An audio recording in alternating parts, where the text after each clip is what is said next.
तो इस मुद्दे पर जी मीडिया संवाददाता अदिति नागर ने प्रदेश के उद्योग मंत्री राजपाल सिंह शेखावत से खास बात की। उन्होंने कहा कि ना तो ये यू टर्न है और ना ही रिफॉर्म। अदिति ने उनसे सवाल दागे थे कि जीएसटी पर जो सरकार ने छूट दी है, क्या वो सरकार का यू टर्न है। बातचीत सुनिए। जीएसटी को आर्थिक क्रांति के रूप में लॉन्च करने के 4 महीने के अंदर सरकार को बड़े रिफॉर्म्स, बड़े सुधार करने पड़े। यू टर्न के मुताबिक हमारे साथ बात करने के लिए मंत्री राजपाल सिंह शेखावत जी हैं। कैसे देखते हैं, 4 महीने अभी नहीं हुए लेकिन बड़े सुधार करने पड़े, चूंकि कहीं न कहीं जनता थी वो अब नाराज होती नजर आ रही थी। न तो ये सुधार है और न ये यू टर्न है।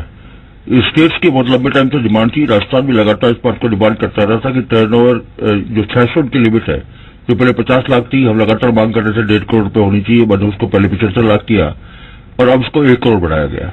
ऐसे 1.5 करोड़ से नीचे वाले टर्नओवर के लोगों के लिए रिटर्न दाखिल करना महीने भर हर महीने जरूरी नहीं हो, क्वार्टरली रिटर्न दाखिल हो, उनका टैक्स भी क्वार्टरली जमा हो। ये डिमांड काफी पुरानी है स्टेट्स की। हमारी डिमांड भी लगातार है। बहुत सीधी भाषा में, सिंपल भाषा में जनता हमारी आज अभी आपको देख रही है, वो जानना चाहती है क्या कुछ बदलाव हुए हैं। आज जो डिमांड थी उसके बाद क्या कुछ आज बदलाव किया। टैक्स स्ट्रक्चर में कई जगह पर टैक्स की जो रेट्स में बदलाव किया गया। जैसे हम लगातार मांग कर रहे थे कि राजस्थान में टेक्सटाइल इंडस्ट्री के लिए यार्न जो 18% पे था उसको कम किया जाए, आज उसको 12% पे कर दिया गया है। ऐसे हम लगातार इस बात की मांग कर रहे थे कि नमकीन जैसी चीज कॉमन मैन के यूज करने की चीज है, उसको 12% में रखा गया, उसको 5% में रखा जाए। आज नमकीन के भी इशू को भी हमने 12% में वो सेटल हुआ है। हमने कहा कि प्लास्टिक स्क्रैप की रेट को भी कम किया गया है।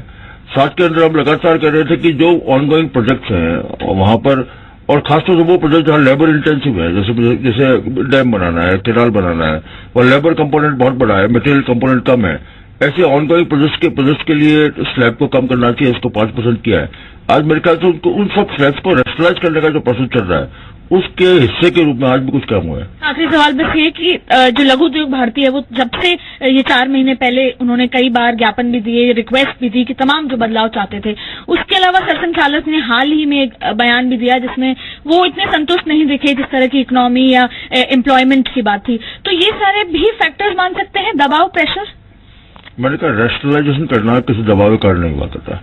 रेशनलाइजेशन एक प्रोसेस है और प्रोसेस में लगातार डेलिब्रेशन, जैसा जीएसटी काउंसिल में डेलिब्रेशन चल रहा है। और जीएसटी काउंसिल को भारतीय जनता पार्टी की या दिल्ली की सरकार की जीएसटी काउंसिल नहीं है। जीएसटी काउंसिल में ऐसी कौन सी पॉलिटिकल पार्टी इसका रिप्रेजेंटेशन वहां पर नहीं है। और जीएसटी काउंसिल में सारे निर्णय कंसेंसस से लिए जा सकते हैं। इसलिए जीएसटी काउंसिल के निर्णय को न कोई पॉलिटिकल निर्णय है, न कोई सरकार के निर्णय, न भारतीय जनता पार्टी के निर्णय है। हिन्दुस्तान की इकोनॉमी के लार्जर इंटरेस्ट के अंदर सभी पार्टियों के लोग मिलकर निर्णय लेते हैं, बस 100% निर्णय होता है।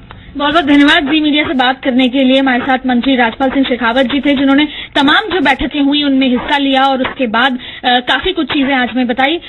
ये सुधार थे, बदलाव थे, लेकिन फिलहाल तो सीएम अजमेर दौरे पर हैं।